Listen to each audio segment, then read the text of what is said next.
سامعین محترم، آپ حضرات بخوبی جانتے ہیں کہ وہ ہستیاں جنہوں نے امام الاتقیاء، خاتم الانبیاء، ساقی کوثر، شافی محشر، محمد مصطفیٰ احمد مجتبیٰ صلی اللہ علیہ وسلم کو ایمان کی حالت میں دیکھا ہو اور ایمان ہی کی حالت میں ان کی موت آئی، تو ایسے خوش نصیب اور خوش قسمت حضرات کو صحابہ رسول کہتے ہیں۔ اور یہ بات بھی روز روشن کی طرح واضح ہے کہ صحابہ کرام رضوان اللہ علیہم اجمعین دین کے بنیاد ہے، سچے اور پکے دیندار ہیں، رضا خدا کے طلبگار ہیں، رسول خدا کے تابعدار ہیں، آپس میں مہربان اور کفار پر زوردار ہے، دن کے سچے داعی اور عالم بردار ہے، دن کے اول پھیلانے والا ہے۔ انہوں نے حضور اقدس صلی اللہ علیہ وسلم سے براہ راست بلا واسطہ حدیث حاصل کیا اور ہم لوگوں تک پہنچایا۔ یہ وہی مبارک جماعت ہے جس کو رب کائنات نے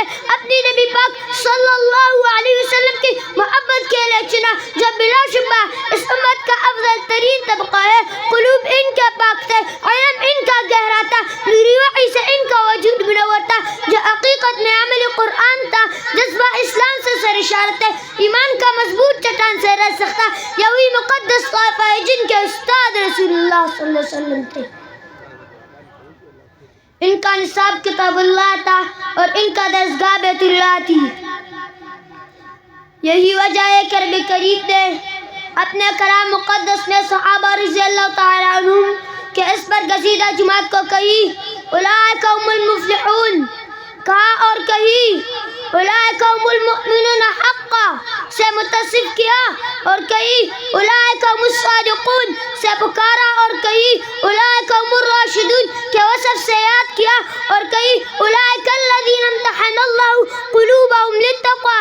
کہ ان کی تقوی کی گواہی دی، اور کہی واولئک هم الفائزون سے ان کا تعارف کریا، اور کہی رضی اللہ عنہم ورضوا عنہ کے مجدہ سنایا۔ آخر ایسا کیوں نہ ہو، یہ وہی صحابہ ہے جو زبان کے پکے اور قول کے سچے تھے، جنہوں نے اپنی نبی کی ابرو کی خاطر، اللہ کی عظمت کی خاطر، اللہ کی پوری دین کو پوری دنیا میں پھیلانے کی خاطر اپنی بیویوں نے بیوہ کروایا، اپنی اولاد نے یتیم کروایا، گھر سے بے گھر ہو کر، وطن سے بے وطن ہو کر پوری دنیا میں اسلامی پرچم لہرائے۔ میرے محبوب پیغمبر صلی اللہ علیہ وسلم نے فرمایا، میری صحابہ ستاروں کے مانند ہیں، انہیں میں بھی جس کی اقتداء کرو گے ہدایت پالو گے۔ اور ایک جگہ فرمایا، جس نے میری صحابہ سے محبت رکھی گویا اس نے مجھ سے بھی محبت رکھی گویا، اور جس نے میری صحابہ سے دشمنی رکھی گویا اس نے مجھ سے بھی دشمنی رکھی گویا۔ سامعین محترم، بلکہ میں تو کہتا ہوں سارے قرآن کا نچوڑ صحابہ ہے، سارے انبیاء کی سیرتوں کا نچوڑ صحابہ ہے، پیغمبر صلی اللہ علیہ وسلم کی مکی زندگی کا نچوڑ صحابہ ہے، نبی رہبر صلی اللہ علیہ وسلم کی مدنی زندگی کا نچوڑ صحابہ ہے، نبی صلی اللہ علیہ وسلم کے کردار کا نچوڑ صحابہ ہے، نبی صلی اللہ علیہ وسلم کے گفتار کا نچوڑ صحابہ ہے، نبی صلی اللہ علیہ وسلم کے اخلاق کا نچوڑ صحابہ ہے۔ بلکہ میں ایک قدم آگے بڑھ کر کہتا ہوں، حضور صلی اللہ علیہ وسلم رب کی ربوبیت کے خلاصہ ہے، اور صحابہ رضی اللہ تعالیٰ عنہ حضور صلی اللہ علیہ وسلم کے نبوت کے خلاصہ ہے۔ آمین وعلینا الی البلاغ المبین۔